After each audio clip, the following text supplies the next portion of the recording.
Durante 2000 años, los cristianos han guardado celosamente una de las mayores y más importantes profecías, la profecía del rapto de la Iglesia, o también llamado el arrebatamiento. Este evento global muestra que miles o millones de personas desaparecerán en un instante, pero también los cristianos han mantenido intactas las palabras de Jesús antes de ascender al cielo, las palabras de su regreso. Son dos de los eventos más importantes que han de suceder bíblicamente.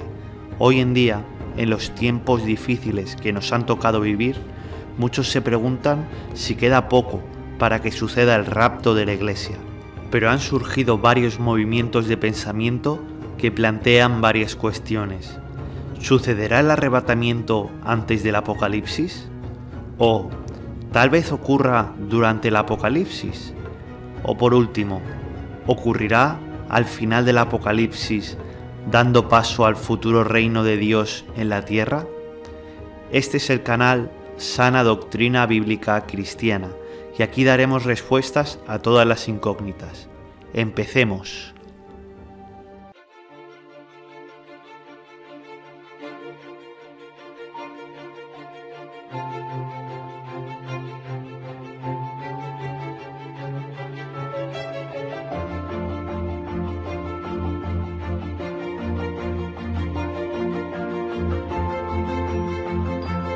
Gracia y paz, hermanos, bienvenidos a un nuevo vídeo, a una nueva perla doctrinal que he titulado El momento exacto del arrebatamiento bíblico.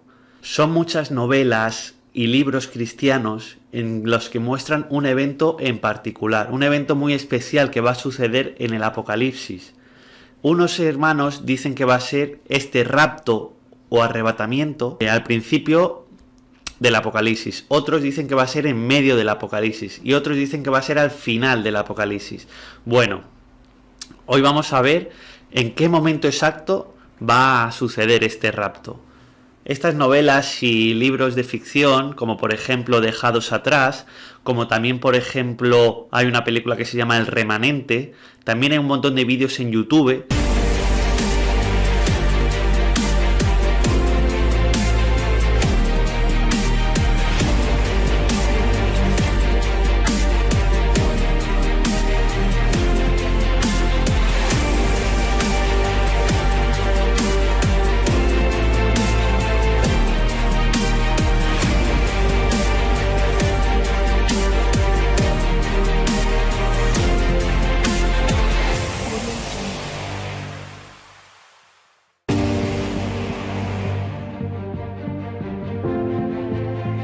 Todos estos novelas y películas lo muestran antes del Apocalipsis.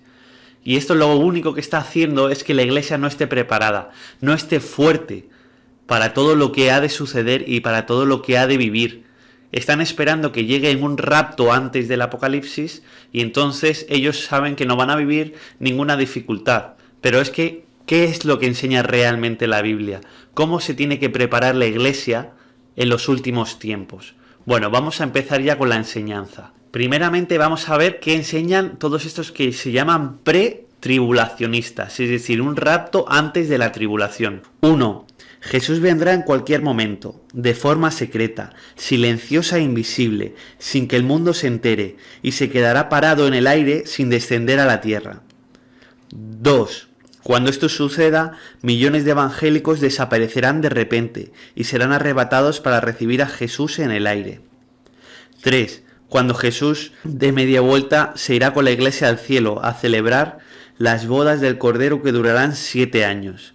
Y el Espíritu Santo también dejará la tierra. 4. Justo después del arrebatamiento aparecerá el Anticristo, firmará un pacto de paz con Israel por 7 años. 5. A la mitad de esos 7 años romperá el pacto y empezará un periodo de guerras. 6. Al final de esa gran tribulación ocurrirá la segunda venida de Jesús a la tierra, acompañado por los cristianos evangélicos, que fueron arrebatados al cielo 7 años antes. Todos esos puntos que usted ha leído son erróneos, todos son falsos. Y ahora voy a demostrar por qué. Vamos a empezar ya con los versículos. Vamos a Mateo 24, versículos del 29 al 31.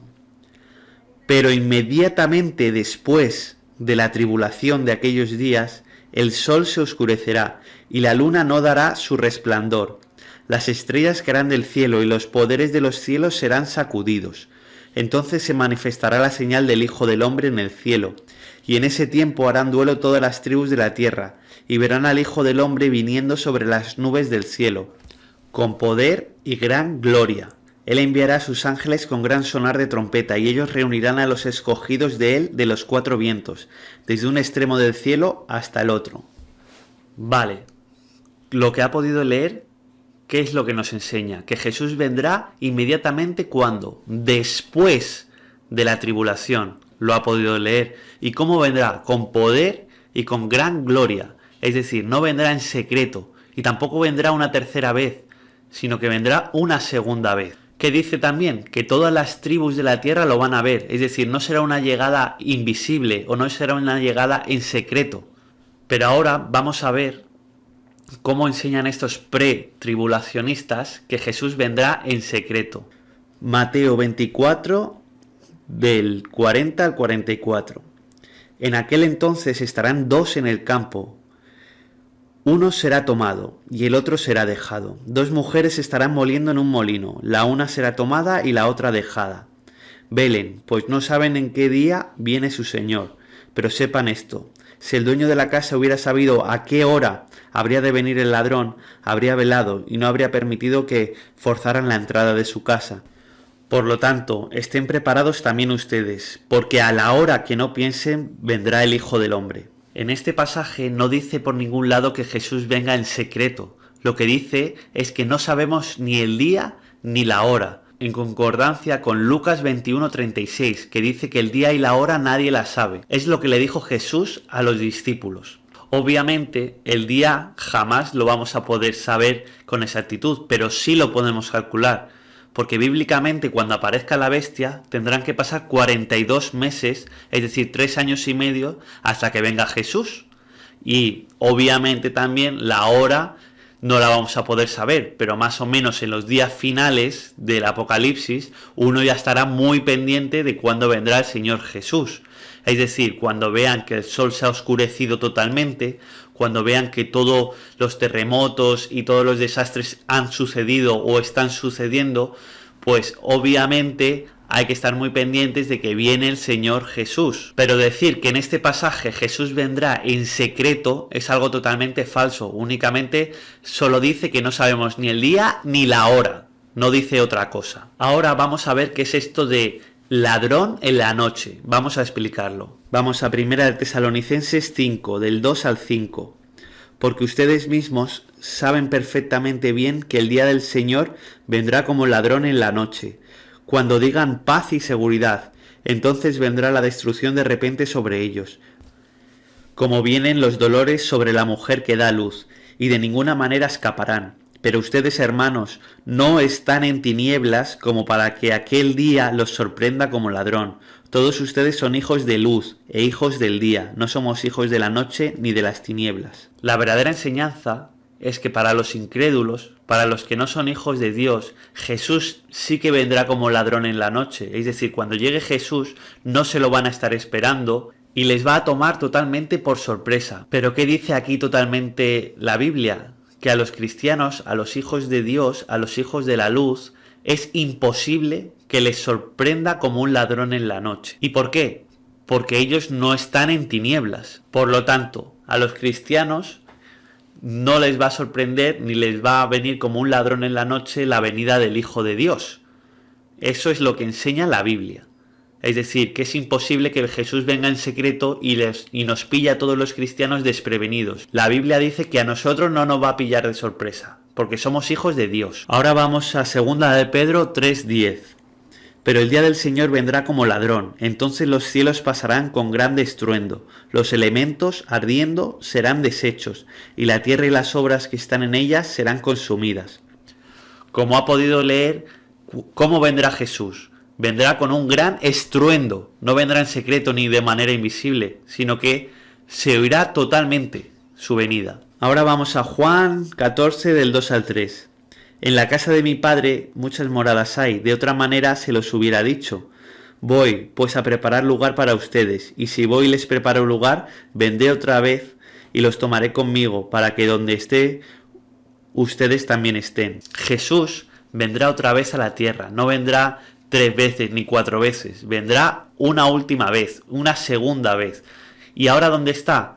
Jesús ahora mismo está en la Jerusalén celestial, está preparando morada para todos los hijos de Dios y va a venir para que todos esos hijos de Dios ya habiten en la ciudad de Dios, donde Dios Padre vive. Jesús también dijo estas palabras acerca del día y la hora. Apocalipsis 3:3.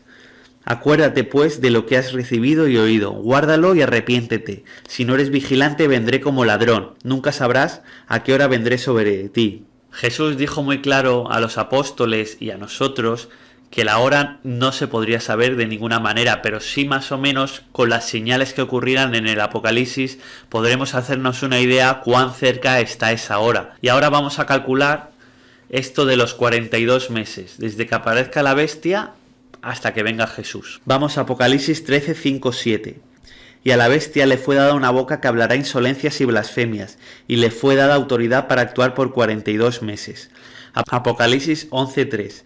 Yo mandaré a mis 2 testigos, y ellos profetizarán por 1260 días, vestidos de cilicio. Como puede ver, cuando empiece el futuro reinado de la bestia, este durará 1260 días, o 3 años y medio, hasta que venga Jesús. Entonces, ¿ese tiempo lo podremos calcular los cristianos? ¿Sí o no? Sí, usted podrá contar los días. Otra cosa es que justamente los días finales, al no haber luz, el sol oscurecerse, pues no podremos saber exactamente en qué momento estará Jesús. Perderemos la noción del tiempo. Pero sí que Jesús lo dice bien clarito, son 3 años y medio. Luego explicaremos en el libro profético de Daniel lo de las 70 semanas y exactamente la última semana en la que muchos cristianos dicen que el Apocalipsis durará 7 años. Ahora vamos a ver los 5 acontecimientos que ocurrirán a la vez cuando venga Jesús, cuando venga por segunda vez. Mateo 24:31. Él enviará a sus ángeles con gran sonar de trompeta, y ellos reunirán a los escogidos de él de los 4 vientos, de un extremo del cielo hasta el otro. Jesús mandará a sus ángeles. ¿Para qué? Para que reúna a sus escogidos de toda la tierra, de todos los extremos de la tierra. Y ahora vamos a ver quiénes son esos escogidos. Primera de Pedro 2:9. Pero ustedes son linaje escogido, real sacerdocio, nación santa, pueblo adquirido para que anuncien las virtudes de aquel que los ha llamado de las tinieblas a su luz admirable. Romanos 8:33. ¿Quién es el que acusará a los escogidos de Dios? El que justifica es Dios. Segunda de Timoteo 2:10. Por tanto, todo lo soporto por amor de los escogidos, para que ellos también obtengan la salvación que es en Cristo Jesús con gloria eterna. ¿A quién estaba hablando Pablo y Timoteo en estos pasajes? ¿Estaban hablando a los judíos? No, estaban hablando a los cristianos. Es decir, los cristianos somos los escogidos, somos la nación de Dios, somos los hijos de Dios y son esas personas las que Jesús cuando venga va a arrebatar o va a suceder el rapto. Mandará a sus ángeles para que les recoja de todas las partes de la tierra. El segundo acontecimiento es el lugar donde nos vamos a reunir los cristianos recogidos por los ángeles con Jesús. Vamos a ver dónde es ese lugar. Primera de Tesalonicenses 4:17. Luego nosotros, los que vivimos y habremos quedado, seremos arrebatados juntamente con ellos en las nubes para el encuentro del Señor en el aire, y así estaremos por siempre con el Señor. El apóstol Pablo enseña que el lugar donde nos reuniremos con Jesús será en el aire, no será en el tercer cielo donde vive Dios Padre. Lo dice bien clarito, Jesús vendrá en las nubes y nos reuniremos con Él en el aire. Mateo 24:30. Entonces se manifestará la señal del Hijo del Hombre viniendo sobre las nubes del cielo. Por lo tanto, cuando se manifieste la señal del Hijo del Hombre, nos reuniremos con Jesús en las nubes del cielo, es decir, en el aire. El tercer acontecimiento simultáneo con estos dos que hemos visto será la resurrección de los muertos en Cristo. Primera de Tesalonicenses 4:16. porque el Señor mismo descenderá del cielo con aclamación, con voz de arcángel y con trompeta de Dios, y los muertos en Cristo resucitarán primero. Primera de Corintios 15:52.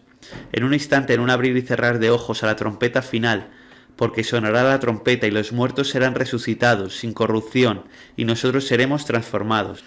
Todos los hijos de Dios, tanto del Antiguo Testamento como del Nuevo Testamento, que hayan ya muerto, serán resucitados y se reunirán con Jesús en el aire. Y a la vez, los cristianos que hayan sobrevivido, que no les haya atrapado el reinado de la bestia y les haya matado, les haya asesinado, ellos también serán arrebatados y se juntarán con Cristo en el aire. El cuarto acontecimiento simultáneo será el tocar de las trompetas de Dios, de la última trompeta. Mateo 24:31. Él enviará a sus ángeles con un gran sonar de trompeta, y ellos reunirán a los escogidos de él de los cuatro vientos, de un extremo del cielo hasta el otro. Apocalipsis 11:15. El séptimo ángel tocó la trompeta, y en el cielo se oyeron grandes voces que decían: el reino del mundo ha venido a ser de nuestro Señor y de su Cristo. Él reinará por los siglos de los siglos. Primera de Corintios 15, 51-52. He aquí les digo un misterio, no todos dormiremos, pero todos seremos transformados en un instante, en un abrir y cerrar de ojos, a la trompeta final, porque sonará la trompeta, y los muertos serán resucitados sin corrupción, y nosotros seremos transformados. En el Apocalipsis hay 7 ángeles, que tienen 7 trompetas, y cada trompeta dará inicio a un evento diferente, pues en la última trompeta se dará el inicio de este acontecimiento, que los cristianos sean arrebatados y que los muertos en Jesús sean resucitados. Pero es en la trompeta final, en la última trompeta. No puede venir Jesús sin que antes hayan sonado 6 trompetas anteriores. Es decir, todos los que dicen que Jesús viene sin que hayan sonado trompetas, sin que hayan sucedido los sellos, sin que hayan sucedido los cáliz de la ira de Dios, entonces realmente no están estudiando ni están leyendo las Escrituras, ya que dice bien claro, en la trompeta final serán arrebatados y serán resucitados y serán reunidos todos con Jesús en el aire, en la trompeta final. El quinto acontecimiento será el descenso de Jesús, toda la iglesia y sus ejércitos celestiales a la tierra, es decir, toda la enseñanza que explica que Jesús vendrá en secreto y se dará la vuelta y se volverá a ir al cielo con la iglesia, no está enseñando correctamente, ya que eso no aparece en la Biblia. Lo que aparece es que Jesús descenderá a la tierra con su iglesia y con los ejércitos celestiales, no dará media vuelta para irse. Primera de Tesalonicenses 4:16. Porque el Señor mismo descenderá del cielo con aclamación, con voz de arcángel y con trompeta de Dios, y los muertos en Cristo resucitarán primero. Zacarías 14, del 1 al 5. He aquí viene el día del Señor, y tus despojos serán repartidos en medio de ti, porque yo reuniré a todas las naciones en batalla contra Jerusalén, y la ciudad será tomada, las casas saqueadas y las mujeres violadas. Y la mitad de la ciudad irá a cautividad, pero el resto del pueblo no será eliminado de la ciudad. Entonces saldrá el Señor y combatirá contra aquellos pueblos, como combatió en el día de la batalla. En aquel día sus pies se asentarán sobre el monte de los olivos, que está enfrente de Jerusalén, al lado oriental. El monte de los olivos se partirá por la mitad, de este a oeste, formando un valle muy grande, pues la mitad del monte se apartará hacia el norte y la otra mitad hacia el sur. Así vendrá el Señor mi Dios, y todos sus santos con él. Como ha podido ver, Jesús no arrebatará a la iglesia, no sucederá el rapto de la iglesia y se irá y empezarán 7 años, sino que Jesús descenderá a Jerusalén, descenderá al monte de los olivos y cuando toque sus pies en ese monte se partirá en dos y se formará un gran valle y todos los santos vendrán con Jesús. ¿Y quiénes son los santos? Pues los hijos de Dios, los cristianos y también los ángeles, pues ellos también son hijos de Dios. También nos explica que Jerusalén será invadida y van a ocurrir muchas cosas malas dentro de esa ciudad, como por ejemplo van a violar a muchas mujeres y también van a matar a muchas personas dentro de esa ciudad. Es decir, todos los que dicen que Israel y que Jerusalén Dios siempre lo va a proteger. ¿No os han leído Zacarías 14, donde dice que justo cuando Jesús vaya a venir, esa ciudad va a ser tomada por las tropas de la bestia, va a ser tomada por los ejércitos de la bestia, y van a ocurrir muchas cosas malas? Ahora vamos a leer la última semana del libro profético de Daniel. Vamos a Daniel 9, del 24 al 27. 70 semanas están determinadas sobre tu pueblo y sobre tu santa ciudad, para terminar la prevaricación y poner fin al pecado, para traer la justicia perdurable y sellar la visión y la profecía y ungir al santo de los santos. Sabe pues y entiende que desde la salida de la orden para restaurar y edificar a Jerusalén hasta el Mesías príncipe habrá 7 semanas y 62 semanas. Se volverá a edificar la plaza y el muro en tiempos angustiosos, y después de las 62 semanas se quitará la vida al Mesías, mas no por sí, y el pueblo de un príncipe que ha de venir destruirá la ciudad y el santuario, y su fin será con inundación. Hasta el fin de la guerra durarán las devastaciones. Y por otra semana confirmará el pacto con muchos. A la mitad de la semana hará cesar el sacrificio y la ofrenda. Después, con la muchedumbre de las abominaciones, vendrá el desolador, hasta que venga la consumación, y lo que está determinado se derrame sobre el desolador. Esta profecía de Daniel tiene dos interpretaciones.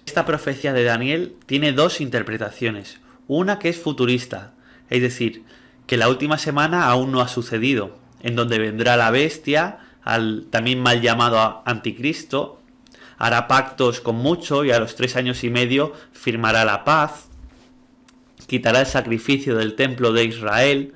Y otra interpretación es la que ya ha sucedido, es decir, que son las 70 semanas seguidas, no son 69 semanas, 2000 años entre medias y la última semana para la bestia, sino que la interpretación de los que piensan que ya ha sucedido todo, vemos aquí que el protagonista de la interpretación de lo que ya ha sucedido es el Mesías príncipe. ¿Quién es el Mesías príncipe? Es Jesucristo. Jesucristo ya quitó el sacrificio, es decir, anuló el sacrificio en el templo para expiación de los pecados, ya que él murió en el madero para que nuestros pecados sean perdonados. Dice que después vendrá la abominación desoladora, es decir, la profecía de Daniel lo que nos habla es que ya ha sucedido todo y falta todavía ese punto y aparte y que venga la abominación desoladora.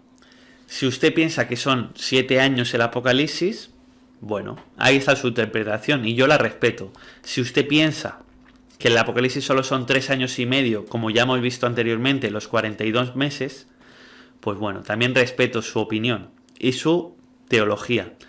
De la manera que sea, si son 7 años como si son 3 años y medio, a usted no le va a quedar más remedio que resistir y esperar hasta el final. Es mejor que sean 3 años y medio que no 7 en el imperio de la bestia, siendo perseguidos.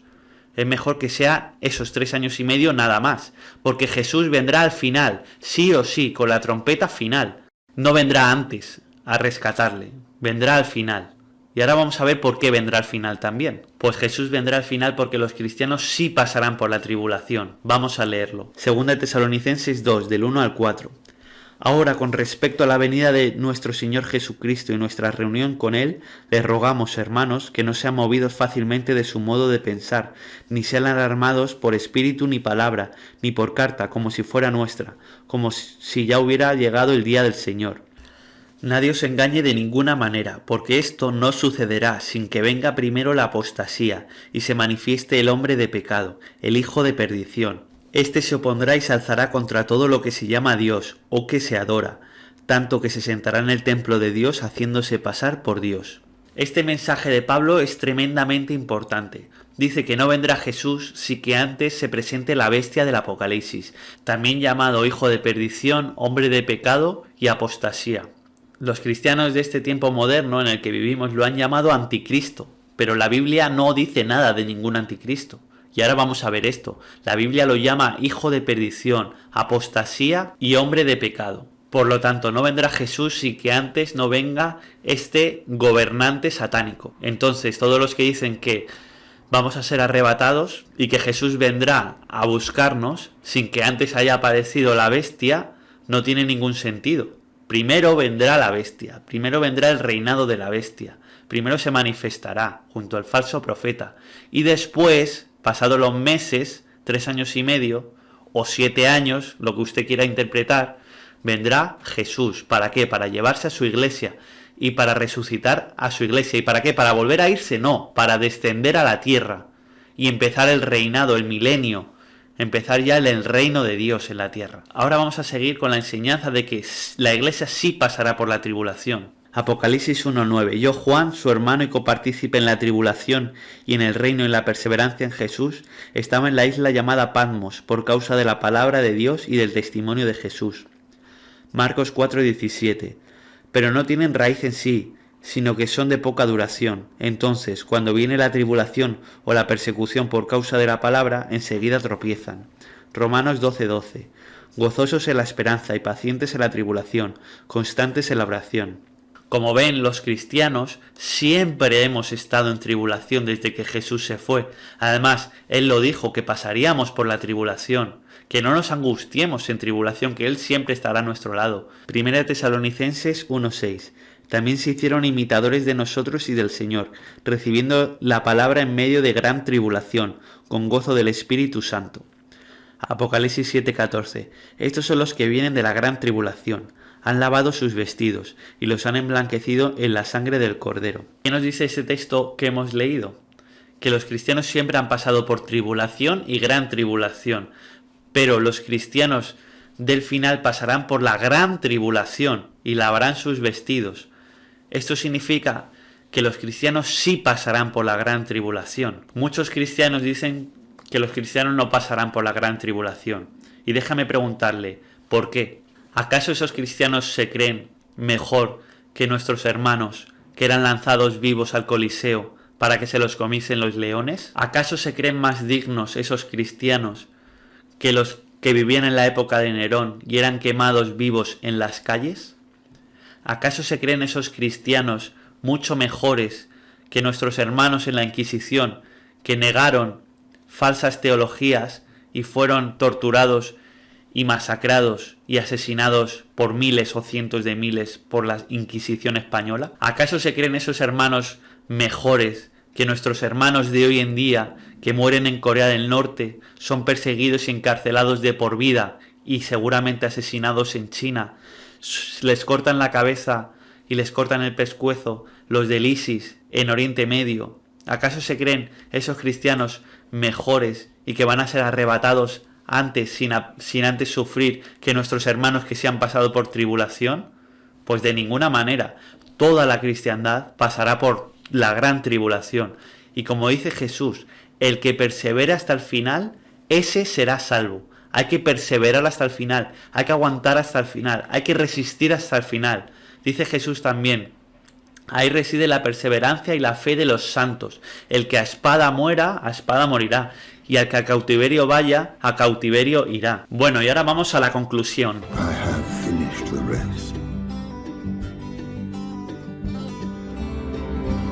Como conclusión, hemos visto que Jesús no vendrá en secreto. Vendrá con poder, con gloria, con estruendo. Todo ojo lo va a ver. Segundo, vendrá con un gran sonar de trompeta. Es decir, la trompeta final, no antes. Tercero, no vendrá, cogerá la iglesia, se irá y empezarán 7 años del Apocalipsis y los que queden aquí, que se apañen. No. Jesús vendrá al final, para la batalla final, en donde resucitará la iglesia. A los que queden vivos los arrebatará. Sucederá el verdadero arrebatamiento bíblico, que es al final. Y se reunirá con ellos en el aire y bajará a la tierra con sus ejércitos celestiales y con toda la iglesia. Presentará batalla contra la bestia, el falso profeta y los ejércitos de esos 10 reinos del imperio satánico. Y cuando los venza, que los vencerá en un abrir y cerrar de ojos, porque va a ser una batalla que va a ser sumamente ridícula, porque ellos van a intentar defenderse, pero es que no van a poder hacer nada contra Cristo y sus ejércitos celestiales. Y ya empezará el milenio por fin, 1000 años de reinado de Jesús, antes de que empiece la nueva tierra y el nuevo cielo, y Dios Padre venga a vivir con todos nosotros y empiece la eternidad. Y el gran problema del pretribulacionismo es que no está preparando a los hijos de Dios para que sean fuertes, para que sean valientes. Hay que aguantar hasta el final. Tenemos que ser auténticos soldados de la perseverancia, auténticos soldados de la resistencia, La iglesia no se está preparando para todo lo que va a suceder en el Apocalipsis y es muy importante que empiecen a prepararse seriamente. Bueno, ya con esto termino. Espero que te haya gustado el vídeo. Suscríbete, dale a like. Este vídeo y todos los de mi canal están desmonetizados y no voy a ganar ni un euro porque a mí comerciar con el Evangelio no me parece bíblico. Si quieres más información, en la descripción del vídeo ahí te dejo un PDF y también te dejo el acceso a la mejor web cristiana de estudios bíblicos que se llama las21tesisdetito.com, donde usted podrá aprender muchas cosas. Y también te dejo el acceso al canal de la escuela de Telegram, donde usted podrá entrar, conocer a hermanos de todo el mundo y podrá estar rodeado en estos tiempos que vivimos de buenos hermanos y de buena teología bíblica. Podrá preguntar lo que quiera, lo que le dé vergüenza de preguntar en su iglesia, en su pastor, por miedo de ser rechazado, pues ahí lo podrá preguntar cualquier duda o cualquier cosa que usted tenga en su corazón, ahí podrá hablar abiertamente. Y con las palabras de Jesús me despido. El que persevere hasta el fin, este será salvo. Gracia y paz.